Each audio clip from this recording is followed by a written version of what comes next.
on a more, I don't know, normal note, I guess, 100-year pandemics aside, there was getting to the Las Lajas church in Colombia. So we were in northern Colombia, Bogota, Medellin, for most of our time in the country.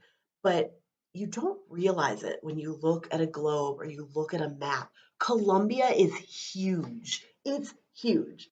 So Bogota and Medellin look close together, but it took us like 9 hours one day, a little over, to drive that. So we're getting ready to head south, and we knew that it was going to take us a couple days to get from Medellin to the Ecuador border. And we accepted a house sit, so we had to kind of cut our time in southern Colombia short. But then a week before we were supposed to leave, Colombia was having one of the rainiest rainy seasons in years, and it had one of the largest landslides it's ever experienced, and it washed away a portion of the Pan American Highway. I don't mean it covered it with mud. I mean, like, literally a kilometer of highway no longer exists. There's a whole town that was near the highway that no longer exists.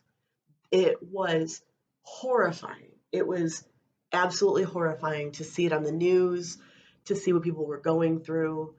And that was the road we were supposed to be driving to get to the Ecuador border. So we didn't know what to do.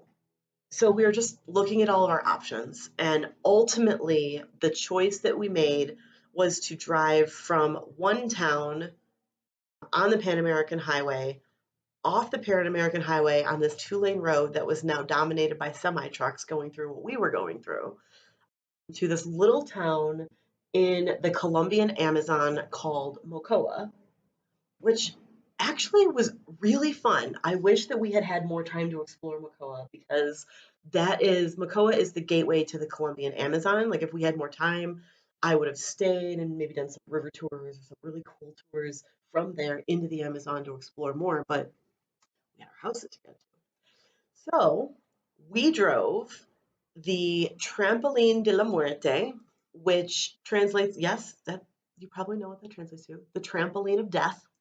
That is the name. It is one of South America's death roads. And we drove it from Mocoa back to a town called Pasto on the Pan American Highway. We drove the Trampoline of Death as a family in our Toyota 4Runner. And we only did it because the Colombian government saw the high amount of traffic that road was getting because of the collapse and destruction of the regular highway. So they were opening it one direction per day. So east one day, west the next day for traffic. That said, it was still really scary because it is mostly dirt.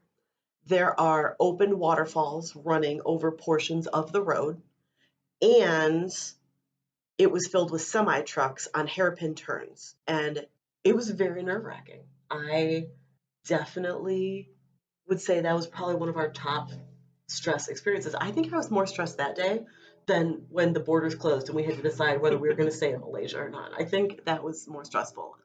It was really difficult. But yeah, there's videos and pictures of that on Instagram if people want to go look for it. But yeah, no, that was something. That was a tough day. I'm really glad it's over. I can't say I'm glad we did it. I could have been happy not. But everything was fine. It was a long day, but it was a beautiful day. Oh, the views. Oh, they were beautiful. But I could have lived without seeing them. So yeah, that was a tough day. I was too focused to see them. I know, and rightfully so. But yeah, that just took a lot of planning, a lot of patience, and we had to overcome the urge to hurry through anything and just be in that moment. And that day, it was going to take however long it took, and it was fine. Drives and planning all in one. Oh yes, yeah, for sure.